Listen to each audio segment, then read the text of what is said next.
కాంగ్రెస్ నాయకులు ఇస్తామని చెప్పి కొన్ని సంవత్సరాలు నాంచి కొన్ని వందల మంది బలిదానాల తర్వాత తెలంగాణ ఇచ్చారు. మీరు సెపరేట్ స్టేటస్ తెస్తామని చెప్పి ఈరోజు మొండి చేయి చూపిస్తున్నారు. మీరు ఇలా ప్రజలను వంచే కాడికి మీకు అండగా మేము నిలబడ్డ భారతీయ జనతా పార్టీకి తేడా ఏంటి? భారతీయ జనతా పార్టీ నాయకులకి చెప్తున్న, రాష్ట్ర నాయకులకి, జాతీయ నాయకులకి, దయచేసి మమ్మల్ని మోసం చేయొద్దు, మా మనోభావాలతో ఆడుకోవద్దు, మా ఆత్మగౌరవం దెబ్బతీయొద్దు. మీరు ఇవ్వకూడదు అనుకుంటే చెప్పండి, మేము మీకు స్పెషల్ స్టేటస్ ఇవ్వం. మేము దానికి ఎలా స్పందించాలో మేము దాని తగు రీతిలో స్పందిస్తాం. కానీ మీరు దయచేసి మీరు ఈ అంకెల గారడితోటో మీ మాటల గారడితోటో దయచేసి దీన్ని వంచకండి, ప్రజల్ని వంచకండి. మీరు విషయాల్ని నాంచి వస్తువులు మెత్తబడతాయో కానీ మీరు ఇలాగే మోసం చేసి నానిస్తే మా ప్రజల హృదయాలు, మా మనసులు గట్టిపడతాయి. గట్టిపడ్డ మనసులు ఎలాంటి స్థాయికైనా వెళ్తాయి. దయచేసి కేంద్ర నాయకులు కానీ, వారిచ్చిన స్పెషల్ ప్యాకేజీని అప్రిషియేట్ చేస్తున్న రాష్ట్ర తెలుగుదేశం ప్రభుత్వ నాయకులు కానీ దీన్ని గుర్తించాలి.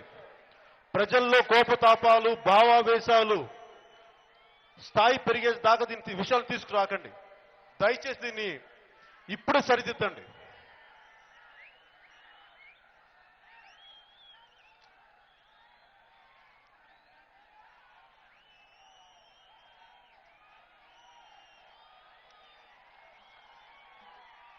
నిజంగా వీళ్ళు రాష్ట్రానికి మనకి ఇచ్చేసాయాలు ఉండుంటే 10 సంవత్సరాల క్రితమే మన అనంతపూర్లో సెంట్రల్ యూనివర్సిటీ వస్తుందని చెప్పారు. సెంట్రల్ యూనివర్సిటీ చూస్తున్నామని చెప్పారు. చేస్తామని చెప్పి ఎక్కడి దాకా తీసుకొచ్చినప్పుడు ఎప్పటికి ఇస్తారు? ఇక్కడున్న 14 ఏళ్ల పిల్లోడు మనవడు వచ్చేవరకు ఇస్తారా మీరు? అప్పుడా మీరు ఇచ్చేది? ఎప్పుడు ఇస్తారు? ఎప్పుడు తెస్తారు? మాటలు చెప్పి విని అలిసిపోయాం మేము. రాష్ట్ర ప్రభుత్వం వారికి ఎలా చెప్తారు, ఎలా మెచ్చుకుంటారు, ఎలా సన్మానాలు చేయిస్తారు? అది మీ ఆత్మకి క్షోభ కలగట్లేదా? మీకు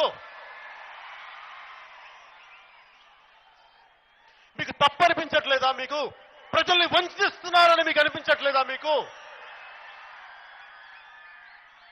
మీరు ఇలాగే చేస్తే 2019 ఎన్నికలకి మేమేం చేయాలో మాకు బాగా తెలుసు.